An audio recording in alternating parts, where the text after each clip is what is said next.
Eu avisei aos meus filhinhos de Tessalônica que, antes da volta de Jesus, viria a apostasia e seria revelado o homem do pecado, o filho da perdição. O apóstolo João o chamou de Anticristo. Você sabe quem ele é? Você está preparado para o maior engano que esse planeta já viu? Abra os seus olhos. Cuidado! Existe uma escolha a se fazer entre a verdade e a mentira.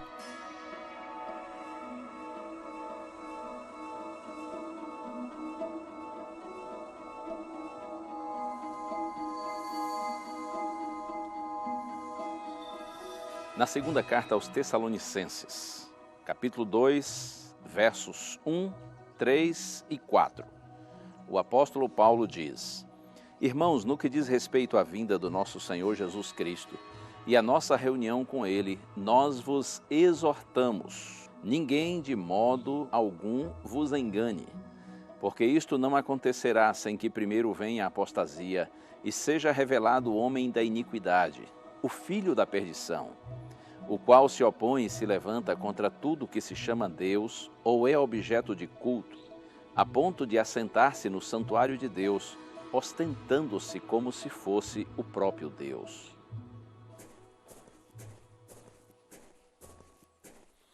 Esse texto é considerado o Apocalipse de Paulo. Do Gênesis ao Apocalipse, a Bíblia apresenta apenas dois caminhos: o caminho estreito, o caminho apertado e também o caminho largo, o caminho espaçoso.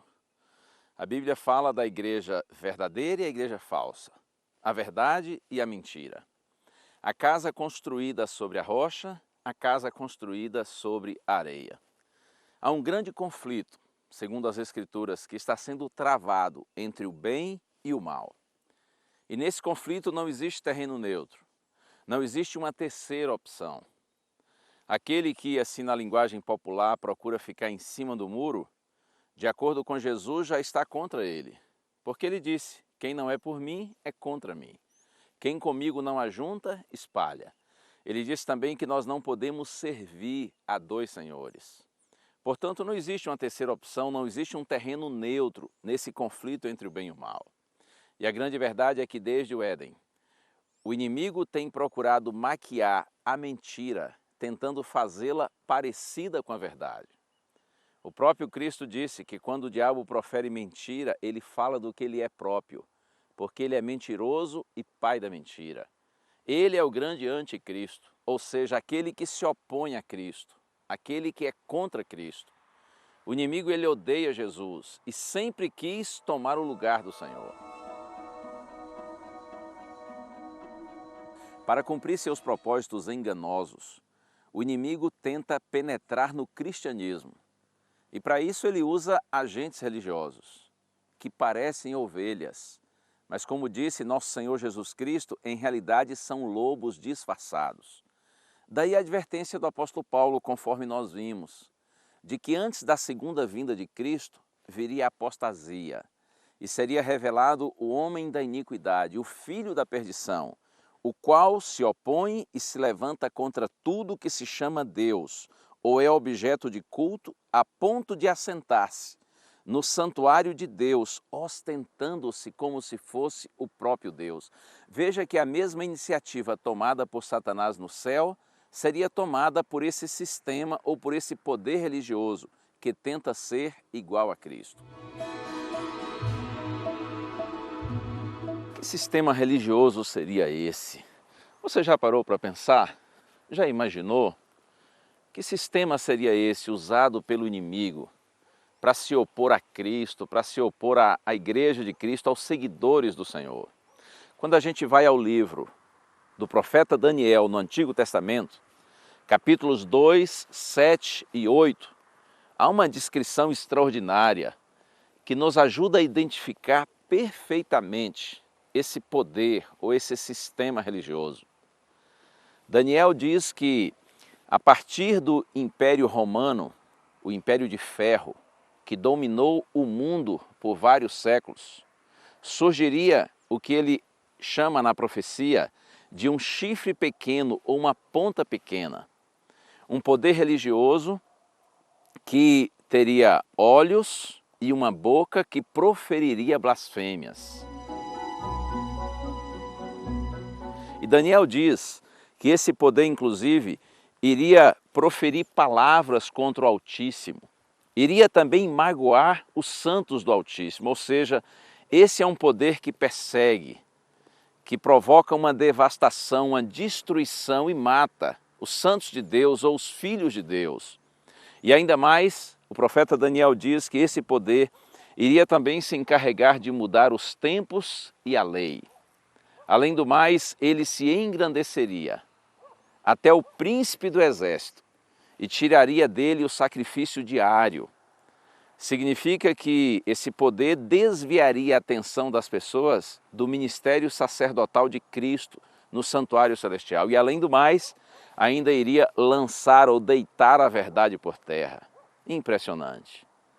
Por isso que quando a gente lê Paulo na segunda carta aos Tessalonicenses e comparamos com o texto do profeta Daniel, nós não temos dúvida de que Paulo está fazendo referência exatamente a este poder profetizado por Daniel. É impressionante como ao longo dos séculos, especialmente na Idade Média, a Igreja Romana, com seu sistema papal, cumpre perfeitamente essa profecia. A venda de indulgências, a doutrina da infalibilidade papal, o líder maior da Igreja sendo considerado o vigário de Cristo, ou o representante de Cristo, e ainda a Igreja ser vista como a voz de Deus, ou a substituta de Deus na terra. Além do mais, a mudança efetuada na lei de Deus. Eu não sei se você sabe, não sei se você já atentou para esse detalhe que é extremamente importante. A Igreja tirou o segundo mandamento da lei de Deus. Veja, a lei moral de Deus, que é reflexo de seu caráter, seu próprio caráter, lei escrita com o próprio dedo de Deus. Mas a Igreja tirou o segundo mandamento.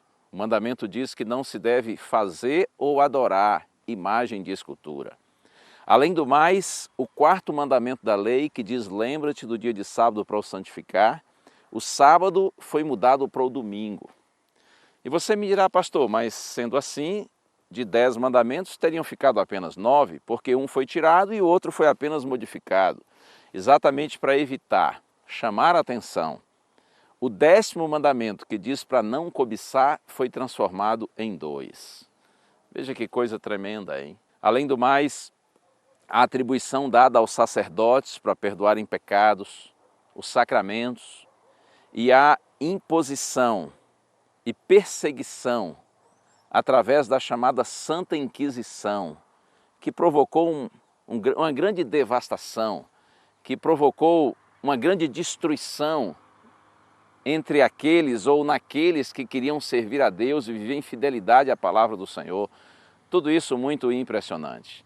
A gente não tem dúvida de que ao longo dos séculos, o inimigo, de forma travestida de religiosidade, agiu e agiu tremendamente.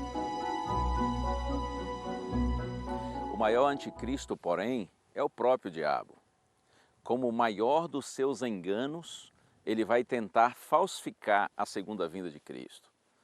Esse assunto ele é bastante amplo, esse é um assunto profundo, além de muito extraordinário. E é claro que em poucos minutos eu não tenho como lhe explicar todos os detalhes, mas eu quero lhe estimular a seguir estudando a Bíblia. Estude com afinco, com oração, clamando ao Espírito Santo por discernimento. Dê uma atenção especial aos livros proféticos de Daniel e Apocalipse. Você vai se maravilhar, vai se encantar com as revelações do Senhor e acredite, essa é a única forma de nós não sermos enganados. Outro dia eu estava no meu carro e resolvi ouvir rádio.